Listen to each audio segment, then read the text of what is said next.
Hey, hello. Okay, so thank you. See, as you heard, my name is Yuluka, and I come from Colombia. Colombia is one of the countries of South America, and then we there speak Spanish, and we are growing and getting happier every time. So, yes, we are CASA. And then you will ask, okay, how is that possible that you are not Gen Latin America? And then I have to let you know that at the beginning we were ENA, like with him. With the North America, from Alaska to Patagonia, the whole Abya we call that our land, and we are one. But because of the language and whatever, then we have difficulties to talk to the north. So one day, when after the Caravana por la Paz, some people that were all around South America in a car, letting to know that there were many different places like ecovillages or sustainable settlements, we decided to be split and become CASA. And we are CASA because we were not only eco-villages from the beginning. You know, Latin America is full of original people, no? Like people from there, indigenous that you call. And then, so we know from the beginning that we were not going to be just eco-villages. So that's why we are Consejo, is the Council of Sustainable Settlements of America Latina. And we became CASA. And Jen let us know to be CASA because they knew that we were going to be like that. So from the beginning, then we was born. And it was in the 2012 in Colombia, in a big meeting of Colombia that we are having the 20th anniversary next year. So the CASA was born there, and then we start working together because we let to know each other all around Latin America. So the national CASAs begin to grow. So Colombia and the Nomads House it was before.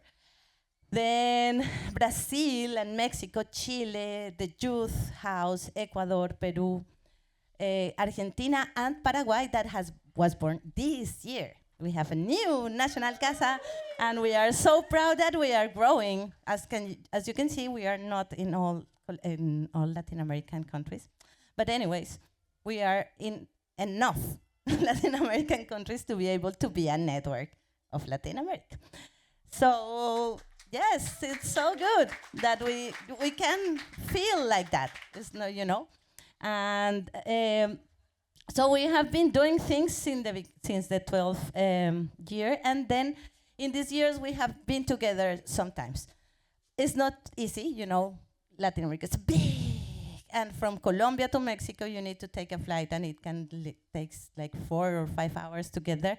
So it's not that easy, like in Europe. But then we have been able to manage getting together. So after this year, that is 2025, and we met in Argentina, we are going to meet next 2027 in Peru. So you are welcome to come and enjoy the way we get together and enjoy the way we feel. And to let you know more things about CASA, I want to check that. Okay. Move. Yes. At the beginning, we were trying to organize in this way, no? To be together, all the Latin American casas, okay, Argentina, Chile, some that were born and now they are died. Like, for example, Venezuela is so sad, but that happens, no? And try to have like an organization inside to be able to connect one to each other. But then at the end, we didn't find that way useful, so we changed again the way we see each other and decide that next that we are going to focus in so little things, but that things makes us CASA. So one is that we were going to make the political how do you call that? Um, like activism, no? Kind of political activism. It works all around the rights of Mother Earth. And it is because we know that the mother is alive, and we, of course, understand that we don't need to give rights to her because she gives us the right to live. But at the end, it's the only way that we can make people understand that we are one and living in a living organism that is going around the sun and around the universe and all around the existence. So we have this. First, the rights of Mother Earth. Then all the projects that we can do around education, teaching people how to learn sociocracy, how to practice CNV and NVC, non-violence communication, how to do ecovillages and all the practice of permaculture or whatever, all around education, but then that makes us a way of weaving ourselves through the territories. But then the other thing that it makes us different, probably, is that we don't talk about economy. We talk something about eco, yes, ours, that we call eco, si nuestra. And it's about managing our resources, but not in the way we understand resources, no? Because economy but makes people feel that it's not enough, and also that is not only not enough, but also that you need to have your own things, no? The property, the my thing, the fear of scarcity or the fear of losing things. So we try to change that because, of course, we have this remember in our blood about the original cultures that understand that everything is from all.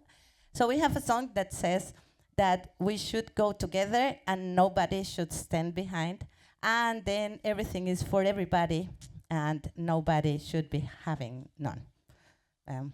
Anyways, that means eco si nuestra, that is eco, like kind of eco, yes, because it's enough for everybody, and ours. So we organize ourselves thinking about how do we distribute what we have.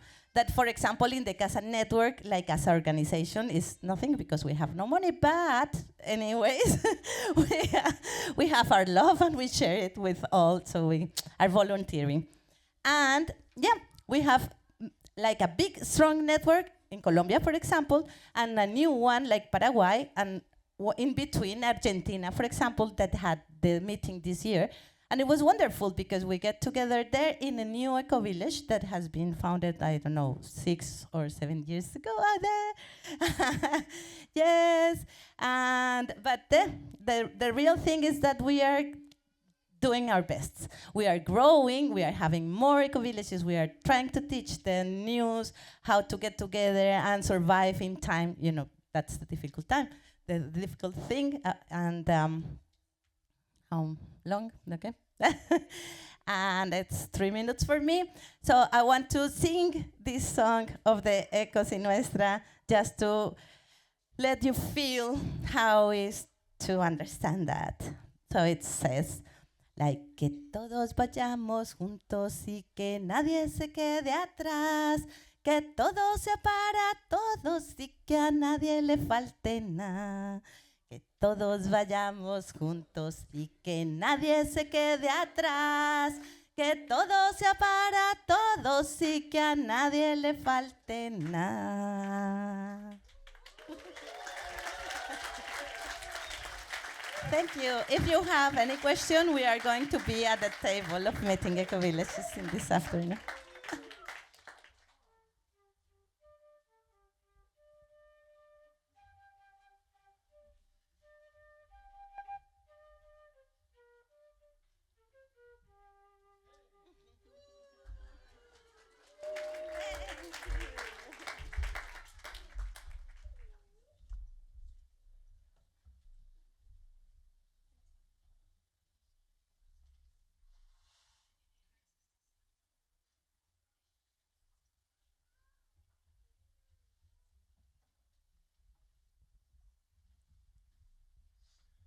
Good morning, everyone. It's a real privilege to be here. It's been said that you can only change what you can measure. I would go further and say we can only become what we can imagine. And we are the Imagineers of the future. And together, there's a field. And so I really invite us all to sink into that field and let our imagination soar. To me, that's what these events are about. So, welcome to Gen North America. I've lived in Sirius community, like the dog star, S-I-R-I-U-S, not Sirius. A little serious. We thought of changing our name to the frivolous community just for a balance. Yeah, and so to start, I want to just do a little bit of history. And so, as Yuluka said, at the beginning, there wasn't Jenna. There was the Ecovillage Network of the Americas. And then around 2012, they left us. And so we were forming so they left North America to figure ourselves out. And this was a surprising challenge. Not because there weren't ecovillages. There's lots of ecovillages and communities in North America. Some estimate around 3,000. Some would say even the US itself, I mean, recognizing the atrocities that happened, is in itself kind of a social experiment, right, in community. Failing, I would say. So there's lots of communities there. So that wasn't the problem. The problem has been that there's already an existing community called the Foundation for Intentional Community, which has been around for about 75 years in different incarnations. So we tried to figure out over the years, like how, and there's lots of, so in the US it's more, in North America there's a lot of organizations that are doing stuff. And so the FIC partners with a lot of these. As a note, Gen US, so the national network of the US, actually recently became the publisher of Communities magazine. I just want to mention that because it's a wonderful resource that's been publishing quarterly since 1972. It's all available online. I encourage you to check it out. And then, so we've been trying to figure out how to organize ourselves, right? And we haven't been able to figure out yet how to create a council of representatives from communities. So it's been more about the organizations and networks. I'm not going to go into this. To be honest, I barely understand it myself, and I helped create it. And there's lots more iterations of this, different frameworks, some of them quite beautiful, but I won't show them now. But they're equally confusing. So we've been trying to figure this out. And the good news is that we now have a lot of overlap between Gen North America, or the FIC, and Gen International. So Rodrigo, who's here, raise your hand. Are you somewhere? Okay, someone's pointing to him. Okay, so he's around. He's been the IT guy for both FIC and Gen. Eva, who's sadly not here, has been doing community engagement and communications for both. Myself, I'm a director of FIC, and as you heard, past president, so I've got a foot in both worlds. And we've also had board members of both, too. And this has allowed us to look at a deeper collaboration, notably about building a new platform. And honestly, this is something that I and others have been dreaming of for like 20 years. So this is very exciting. And I'm not going to go into the details. I'm hoping that Rodrigo or others might do an open space to really talk about the platform. We hope that it will go live by the end of the year. But there's going to be a lot of new things. I mean, obviously, we're going to combine our databases. And these are the two largest databases of ecovillages and communities in the world. Each have over 1,000. One of the really cool things is that you will be able to do an advanced search. So you'll be able to set up a personal profile, which is a new thing. And then with a simple click of a button, you'll say, show me the communities that kind of match my profile, almost like a dating site. Right? And not only for communities, but for people. Imagine if you're like a founder and you're like, I want to start a community. Who's with me, right? And if you could just say, like, who has a profile that are looking for similar things? This is often one of the most difficult things in starting a community, is finding others that have similar values and similar ideas. So I think this is going to be, what do they call it, the killer app? Maybe we should think of a different word for that. But I think it's going to be amazing. And we'll be able to put events and things from different communities, a big needs and offers sort of marketplace, and we'll have different communications and chat channels. So it's going to be very, very exciting. And I'm not going to show you any glimpses, but I hope that there'll be an opportunity tomorrow, I think, is open space to be able to do that. Yeah, and so the way this is working is we have reps from the different regions, and many of them are here. And so that also might be a good group to come together to actually, since we have that opportunity. And we've been meeting since February, and it's continuing. But it's a wonderful, wonderful process. And so then getting back to what's unique about the North American region, which I'll kind of look through the lens of FIC because it's sort of been the 800-pound gorilla in that room. We have a wonderful bookstore, and I'm going to do this over my shoulder, okay? Some of you may have seen this. For years, we published the main directory. The last one was actually 2016, so we haven't actually published a print directory in many years. One thought was, with the new website, maybe people could print a custom directory and say, well, you'll be able to favorite communities, heart them or whatever, and say, these are the ones that I'm really looking for, and then maybe to print something out that you can take with you. And there's lots of educational materials. We're rebranding as the Communiversity. And so lots of courses and starting or finding a community, consensus, sociocracy, conflict facilitation. Most of these are on demand. Some of them are live. And so that's something you can check out. And we also do a lot of webinars. And so we're in the middle of what is called the Liberation Series. Oh, and there's a couple titles, and I can't remember these. So some of the webinars, I just love the titles. Finding Belonging Amidst Cultural Severance. The Somatics of Resistance and Resilience. Solidarity Economy for People and Planet. Community Grieving for Greater Connection. Breaking Barriers to Embrace Closeness. That one was recently, and it was led by a man, Aaron Johnson, who runs something called the Chronically Untouched Project. And he does that with Black men. That just, how do we touch each other? How do we do that in a way that feels good? And we also try to work with topical events. So, for example, and two that are coming up. There's going to be one on the ZEG Forum on August 19th, and then also Unpacking Power and Community. Jana Ludwig is amazing. That's going to be on August 21st, so some of you might want to join those. Oh, right, so topical events. So some of you might have heard of Hurricane Helene. It ripped through the southeast of U.S. last September. I think about 0.5 meter of rain was dropped in about 2.5 days.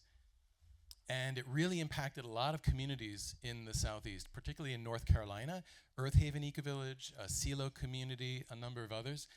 And so it wiped out a lot of their roads and bridges, their off-grid power system, their agricultural infrastructure. Fortunately, no one was injured.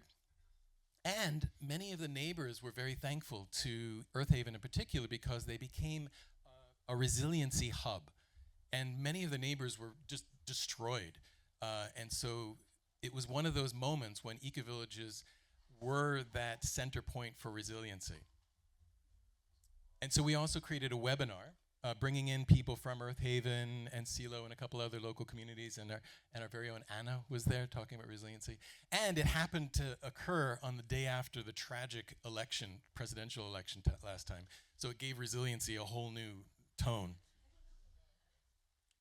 And just to mention a couple things that are coming up. So after this event, I'm going to head to Maine. And there's going to be something called the Northeast Eco Communities Convergence, put on by a group called Permatours. And they are going around creating different events in different localities. And then I'm going to be heading down to Twin Oaks. How many of you have heard of Twin Oaks community? Yeah, it's pretty famous. They've been around for almost 60 years, income sharing, and they've been running annual gatherings for almost 50 years, right? And so I'm going to go to that, and then just after, okay, go ahead. Yeah, so it's a wonderful income-sharing community. They actually started as a behaviorist community. If anyone's heard of B.F. Skinner, Walden 2, fascinating community. They don't consider themselves behaviorist anymore. Yeah, and then after the Twin Oaks Communities Conference, we're going to do a convergence. And so this will be our second annual convergence, and it's really meant to be a smaller group of people that are committed to the movement to say, how do we move the movement forward? And so some of the things that we're going to talk about, basically it's going to be run as open space. We'll all figure out like what we want to talk about together and what we think will have the biggest impact, the biggest leverage in the movement.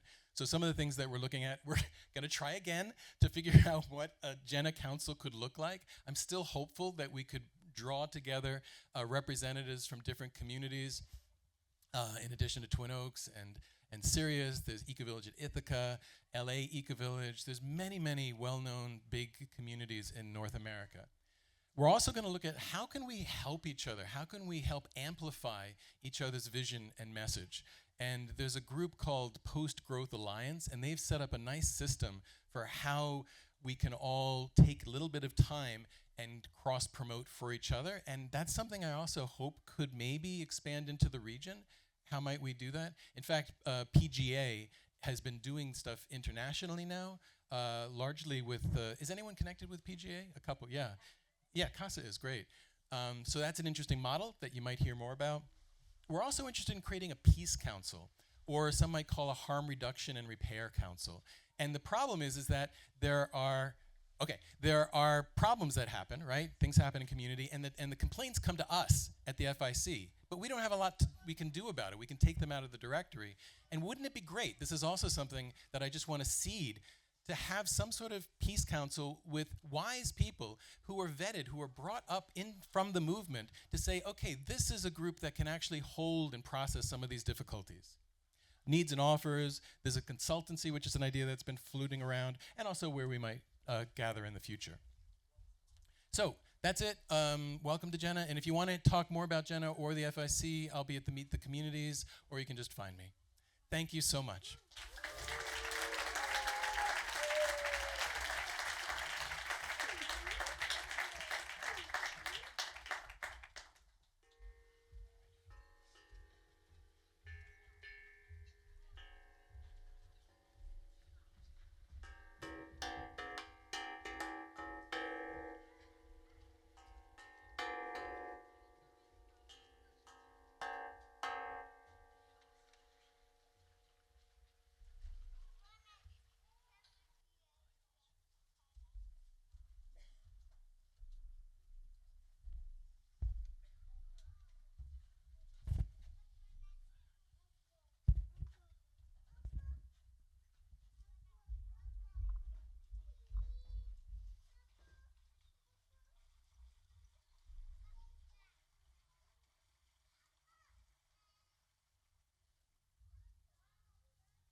That was my presentation.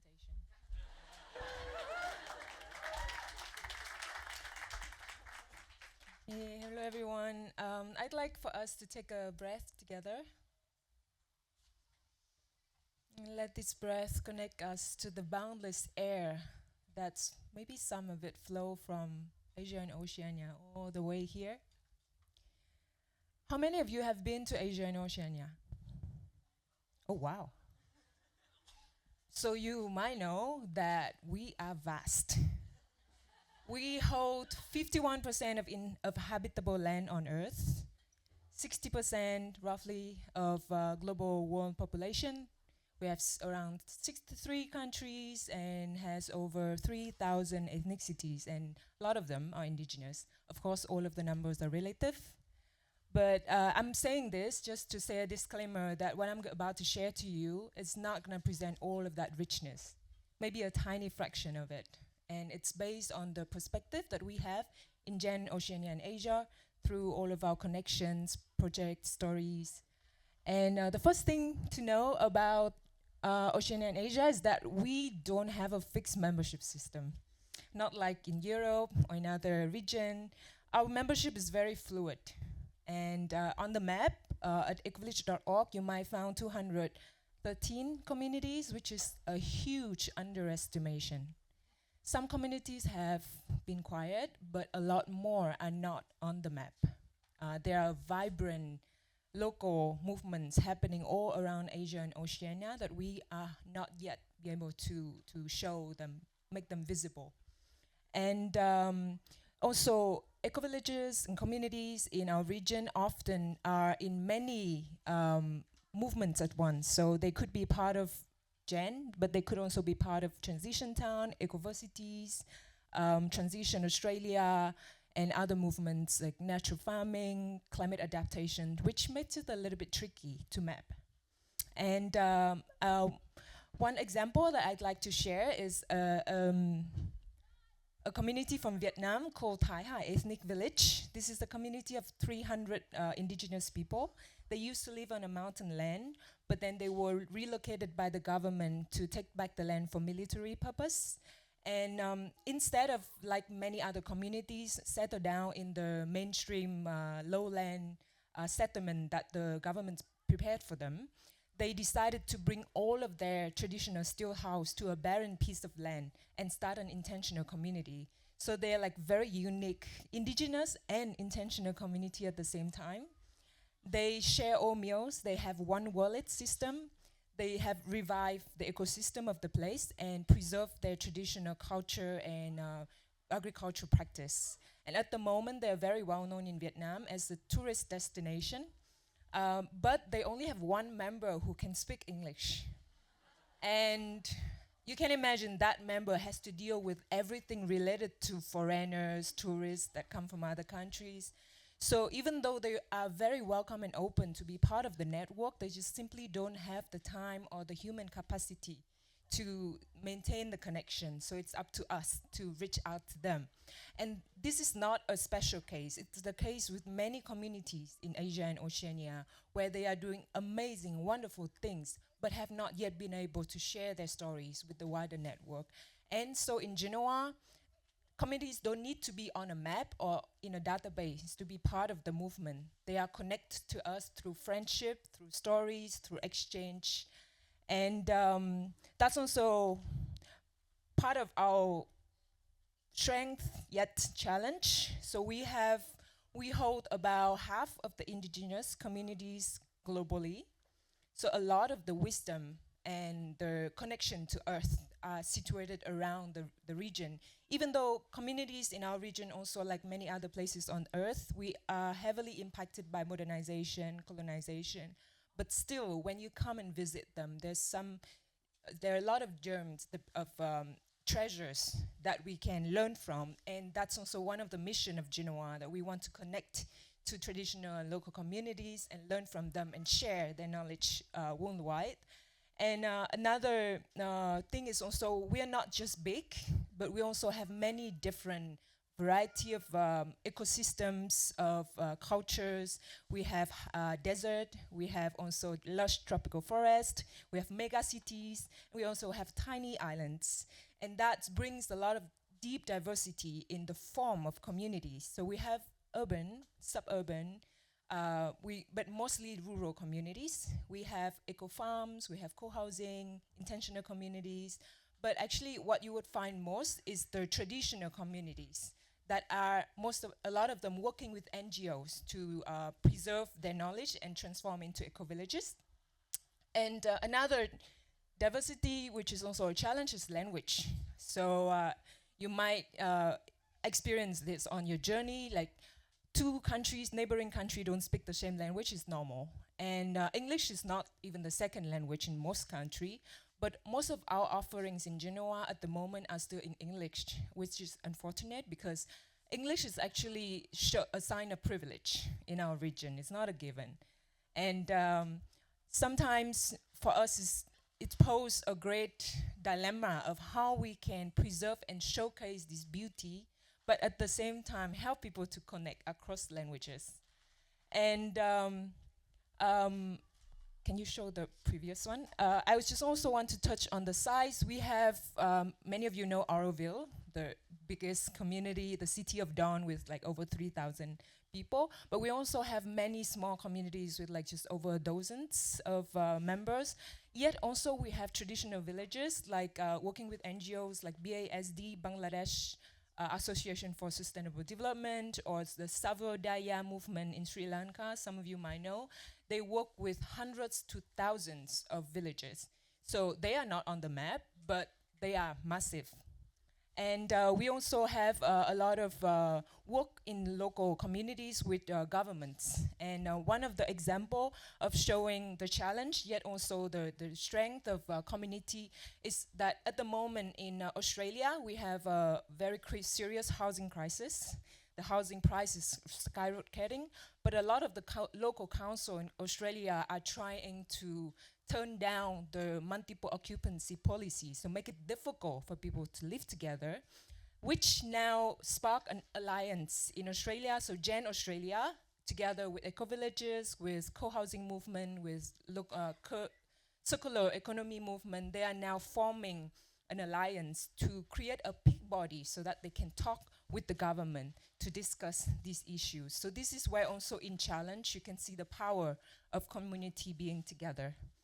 And another example is in response with current living realities. So a lot of our regions are in the situation of climate vulnerabilities, stable instabilities, and a lot of the members in our network are working on these issues. So we have members that are working on typhoon relief in Philippines, earthquake in Myanmar, with tsunami in Japan.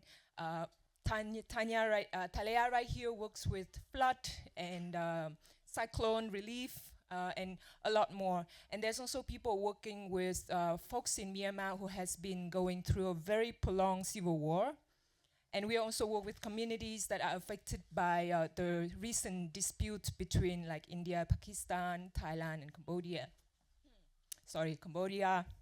And so with all of these, you can see that it's just like the realities of daily lives are very alive and vibrant in our movement, and we are responding to it day by day.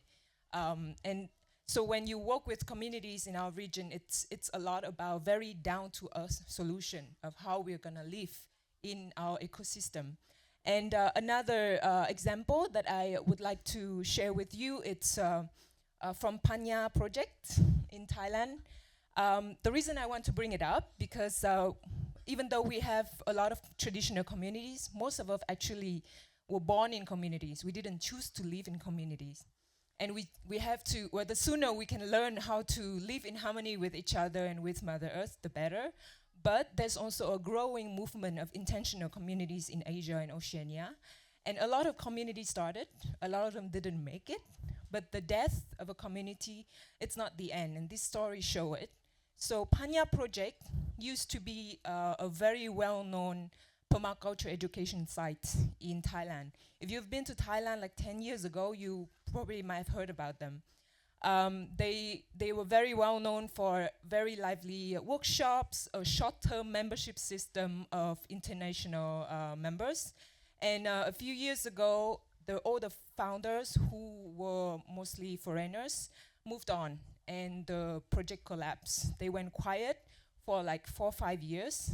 And this year, just recently, the project has been reclaimed again by a couple of Thai and US who are living in Pan community, and it now become a refuge. So 5 Burmese refugees who cannot go home anymore because of civil war, they are now living in the place, cultivating the garden, reclaiming their indigenous and traditional knowledge on a foreign land, and building communities at the same time, tending to their dream of bringing all of this back to Burma once the war is over. So this is an example of the compost of a community can be fertile soil for another, which I really love. So where are we, Genoa, in all of this? Genoa we are seeing ourselves as a part of a tree of life, at the previous slide. The tree of life of the Global Ecovillage Network, where the roots are communities on the ground, which are very grounded in place, in culture, in ecology. The stem is the regional and national network where we are holding solidarity and building connection. And the crowns we see is actually this global movement that we're having of crossing, pollination, of advocacy. And in order to really do our job, we really want to continue deepen our connection with the roots, with communities on the ground. And this is our big mission in Genoa. And what do we do now? We have been doing a lot of online things recently since COVID. We have a lot of online offering, from talks to learning courses, a lot with beautiful names, just like in Jena. And we have a newsletter coming out every other months, sharing stories of our network. But we also making partnership with other kindred spirit organizations. We don't have money to have our own gathering. To have a gathering like this is it's a dream for us, and we're trying to make it possible by connecting with other networks like Ecoversities, Dancers of Universal Peace. They are doing gathering, and we're bringing Ecovillage people to these gatherings so that we can meet and connect. And we also very much focusing on Ecovillage education. We have a lot of mini EDE and EDE happening around Asia. There's a upcoming one in November in Bali, and another one in January in Thailand. And we also, the Genoa team, are holding a resilience workshop training at the end of November this year in Thailand. So we're trying to use these opportunities to not only share the knowledge from the network, but also to harvest the wisdom from our ecosystem, and spread it around. So we'll be sharing that if you're interested. And so with all of this potential, diversity, challenges, we are grounded in our mission of really connecting with communities on the ground, yet try to make a difference even on the advocacy level. So there are a lot to do. So if you're interested, if you go to Asia-Oceania, we always welcome helping hands or open hearts. So just connect to us.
Yeah, Gen Africa.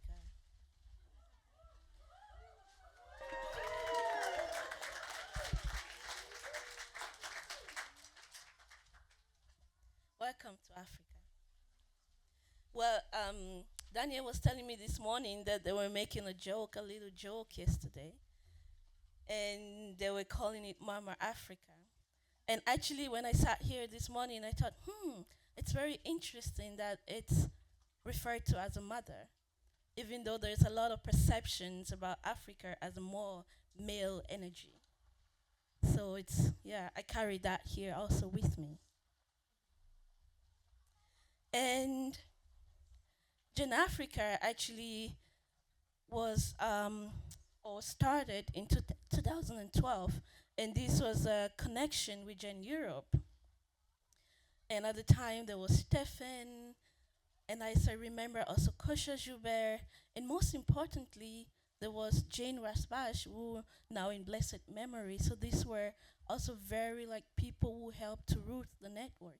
But before Gen Africa started, there was a vast spread of like communities blossoming because we've come from community. In fact, we are communities. We carry communities with us everywhere we go. And so Gen Africa is very emergent, and it's not just about communities, it's also permaculture learning centers.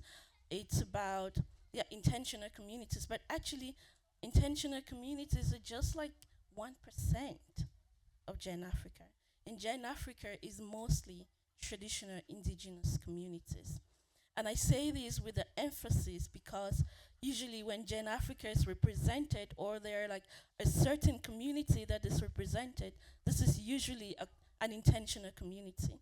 And why? Because there's a maybe globally a universality around communities being intentional.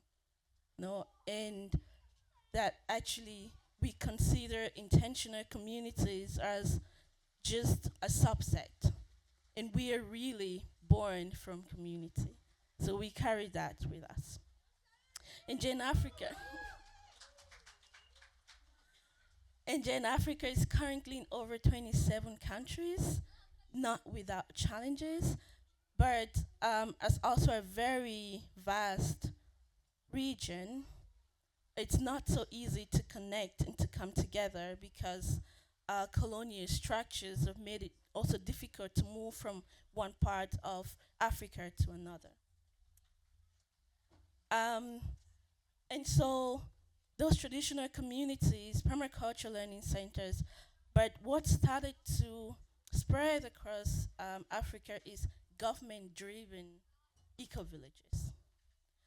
And maybe most of us have also heard that there was a mention of, the amazingness of Senegal in its 14,000 communities, government and scale, and government and, driving policy in terms of scale. And whether or not that is beneficial is a question. However, I think what is so important is that it's driven by Africans, and there is an intention, a very beautiful intention, to support these communities in their journey of transitioning.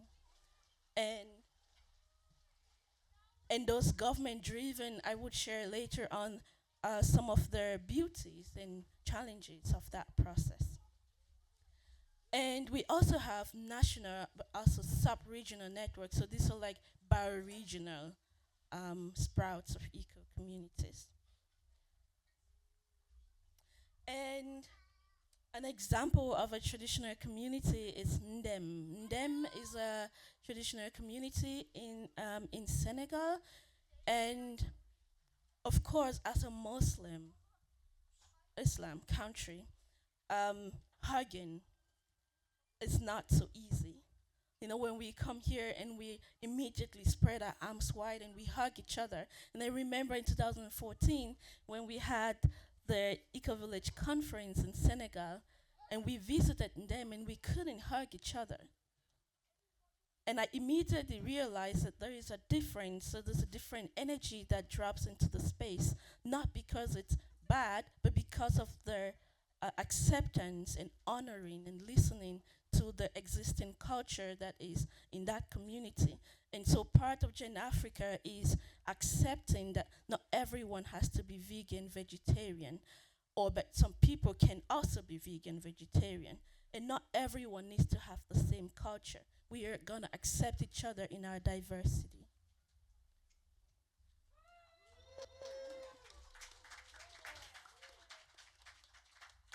And for the permaculture and the learning centers, it's very vast. So there is a sprout of school communities. So this is like using schools as an entry point into eco-village development. So going to schools and connecting schools with communities, supporting kids to bring their parents and to bring the knowledge of eco-villages to their houses, their households. But most importantly, designing school compounds as places of lush. And I know that projects like Rescope in Zimbabwe, Zambia, their vision is that kids can sit in class and can harvest a banana through their window, or they can harvest a mango through the window. So actually allowing kids to be embedded in the lushness of life.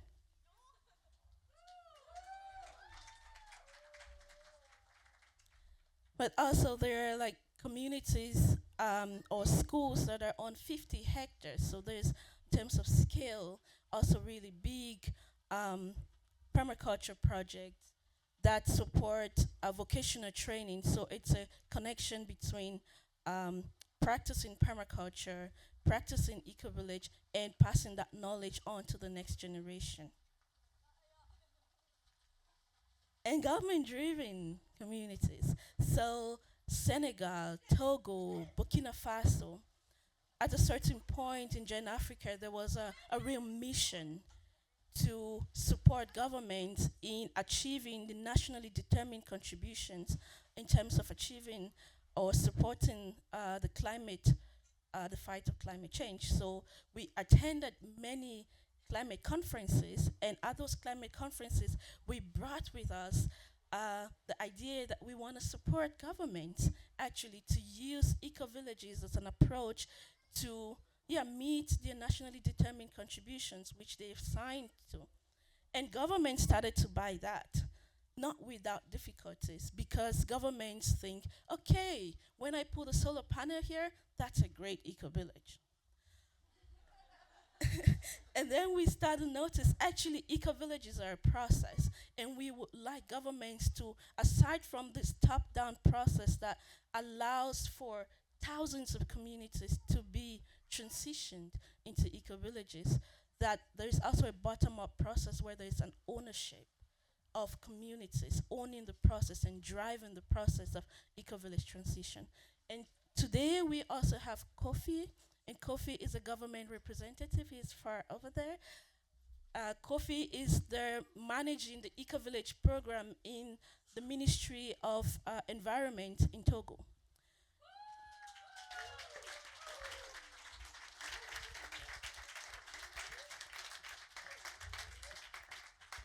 And I also want to share that it's very known in Gen Africa that coming from more the left part of society, there's a fear with engaging with government. And that fear is also in Gen Africa. Engaging with care, or maybe stepping back, maybe not sure if we actually want to do it. And whether or not there is some value, real value to that. And I think that also Coffee being here is a real testament that governments are humans. We are part of government. And we can engage governments.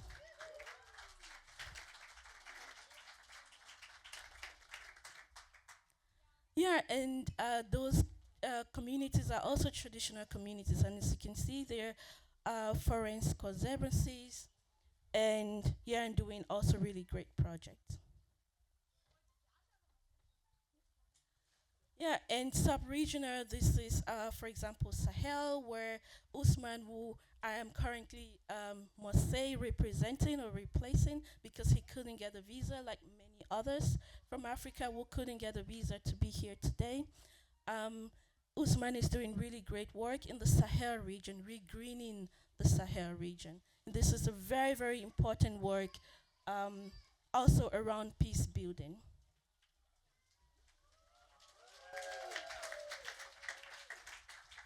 And as I already shared, representation, and this is a big part of colonial process and systemic processes of colonialism, to only acknowledge that, oh, there's Sechem, but oh, there are many, many, many, many others. And Sechem is really beautiful, but there are many other rich traditional communities that are of great value and essence. There is lots of wars in Africa, lots of wars, Cameroon, Sudan, Somalia, so spread across really difficult situation at the moment, and the region is doing its best to work with those realities. And then there is the climate disasters.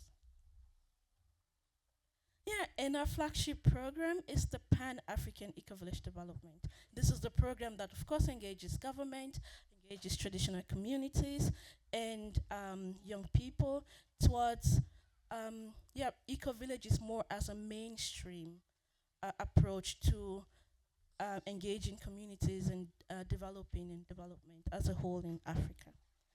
And yeah, and that's Gen Africa. And when you feel, of course, it's a big heart in Africa, you are all very much welcome. We host national gatherings, but since COVID, it's been a very difficult funding landscape, so we don't have those gatherings anymore. However, yeah, the communities are there, they're open. Gen Africa as an organization is also there and very open and warmly open to welcome you. So please come and talk to us and visit us. Thank you very much.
We didn't agree on this one.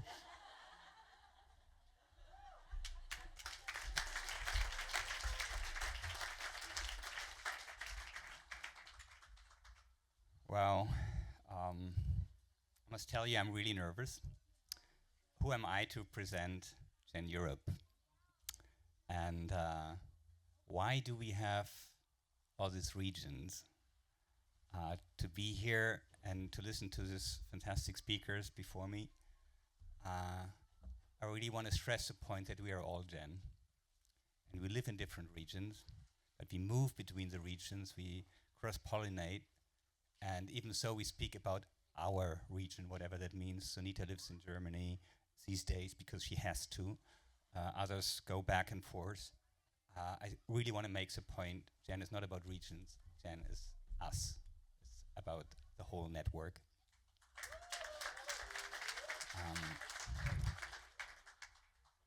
And we are all still very different, and I think this is the beauty of it, because we really can cross-pollinate, we can learn from each other. And that's why this network is so dear to me, that knowing that living and being born and raised in a rather privileged situation in Germany, I learned so much from the other areas. I'm so happy that we're here together. When I first got introduced into community, that was actually in the US. I was at, after studying city and regional planning, I went to the US traveling, and I ended up in a place called Arcosanti in Arizona. And it was a very much an architectural site. And I thought, well, this is how community is. You know, you build something somewhere remote. Arcosanti is somewhere in the desert, for good reasons, because they said, well, okay, we have to take care of the good ground, the good soil for food production, and if settlements in the future have to be in a more remote and on areas on a not so fertile soil. So this was my picture of community. Then I went back to Germany, ended up in Berlin, and met Laila Dregger. Some of you might have heard her name, and she invited me to go to ZEC community. I have never heard about ZEC before, so I thought, well, yeah, why not? To present my community. So I ended up, or my community, Arcosanti. So I ended up at ZEC at an international gathering. That was in 1996, I think. And it was this come together network. It was a bit similar to Gen. I think it was, they basically ended up being part of Gen anyway. So the first meeting I had at ZEC took place in the sauna. we were not introduced to each other before, so we had to strip down, go to the sauna, refresh, and then the sauna there is called Alhambra, and we were in the more relaxing mode, having towels. I was like really shy, and and we started to talk about community. And for many reasons, it was a turning point in my life, because I saw, well, it's so rich. There's so many different cultures also here, you know, being naked, coming from a different background myself, and then openly sharing what's happening in different communities. And for me, this is what Gen is about, and for me, this is what Gen Europe is about. And I wonder who here would say, I'm part of Gen Europe. Now we really stick to Europe because it's why I'm supposed to be here. Who is part of Gen Europe here? Just raise your hands. So if you want to know more about Gen Europe, talk to these people. Because, no, serious, because we all have very different perceptions of what Gen Europe is. And it's us. And this is a beauty of this network, that we are so diverse. And the whole thing is only possible, and in difference to what's happening in Africa and what's happening in Asia, it's most communities in Europe are intentional communities, pretty much like in the US or in Northern America. So it's basically a project started by people who have the privilege to start something. And I don't want to blame it, because that's how it is. And there's also some beauty in it, because a lot of our projects, they start with a certain intention, and this is a fantastic opportunity to act as a learning laboratory. So for me, communities in Europe are mostly laboratories. Sometimes they call themselves an eco-village, and there are only like 10 people, 12 people, 15 people. This is not a village, but it can inspire other projects. And that's what it's all about in Europe, I would say. And the whole thing is only possible because we have also the privilege to have a fantastic office. And I really would like to see your hands. Who is working in Gen office? Because this is a privilege we have, that we have people who do work for us, who hold the whole thing. And this makes a lot of stuff happening. So please just give them an applause.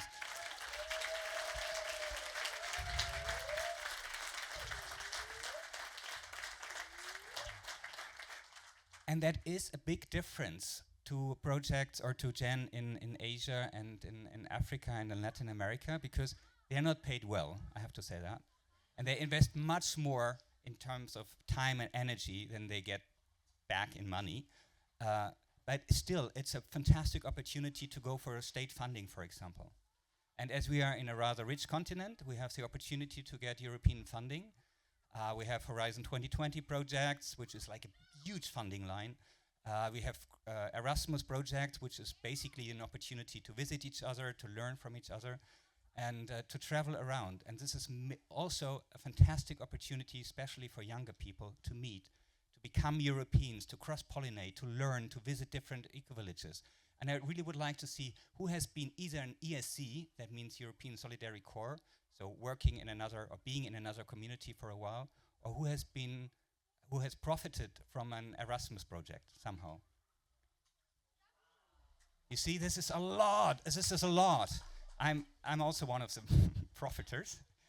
And this is a fantastic chance, which we do have here in Europe, to visit each other, to get to know each other. And I mean, Europe is a small continent compared to the others mentioned, but we're also quite diverse, not only in language, but also in language. And as Kian has pointed out, being able to stay here and to speak English is a privilege, and not everybody has this in our communities as well. So, European funding office, and another chance which comes out of this office and this infrastructure is that we do have this gathering. And for me, this is an integral part of Gen, being able to meet like-minded people, to meet people from outside Europe, to talk to each other, to build up trust, and to build community on a larger scale. So everybody here now, for at least these 5 days, is really part of Gen. You're not visitors, we are the community. And it's on us what we make about it. And it's not about like finger pointing at others, so why is this festival the way it is, and No, it's us, it's our festival. And this is such a big opportunity we have, and this is such a privilege to be here. So really thanks for everybody to make it possible, and that's mainly us, because we are here. And for me, it came out that this is so important when we are in crisis. Like in 2015, I think it was around 2015, where there were a lot of refugees coming to Europe, trying to come to Europe, using horrible boats to cross the Mediterranean to hopefully arrive in Europe, and they were not welcomed here. But Jen made it possible, at least with our means. We had, within a very short time, we created a project called Refugen on Lesbos Island, which is a Greek island, and trying to provide at least some support for refugees coming from outside Europe.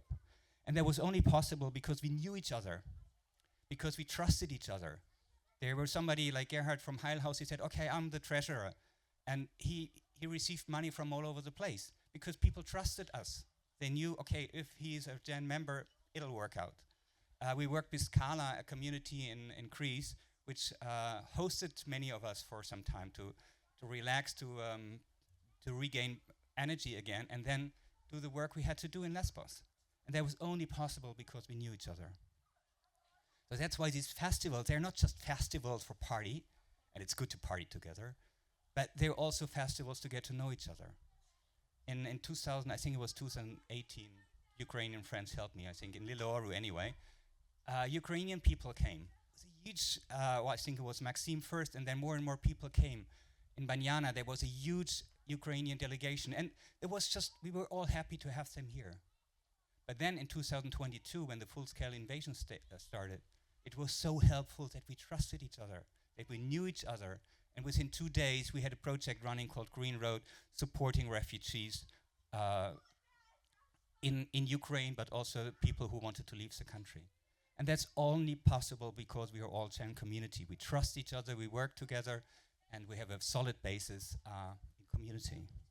So this is also what the gathering is about, is also to get to know, to build up trust, cross borders, cross continents. And yeah, so my main message basically is understand yourself that you're part of this.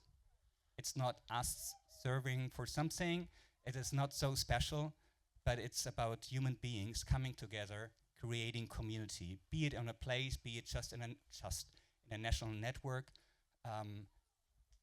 It is so important that we are an active part, and we're not only consuming what is offered, we also have beautiful online classes, we have online workshops, we offer workshops here, but it's going back and forth.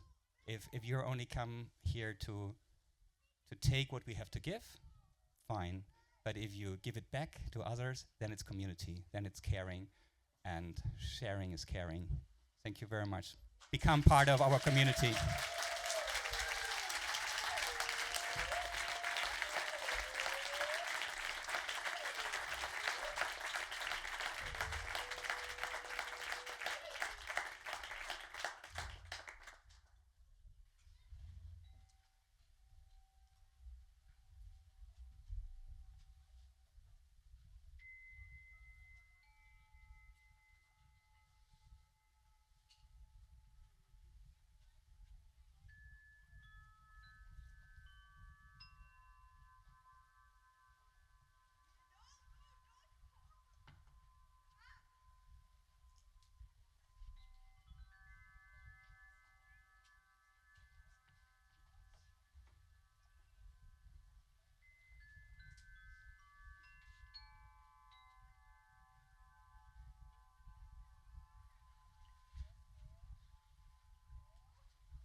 Thank you all so much. This was such a rich, such a beautiful glimpse into what Gen really is.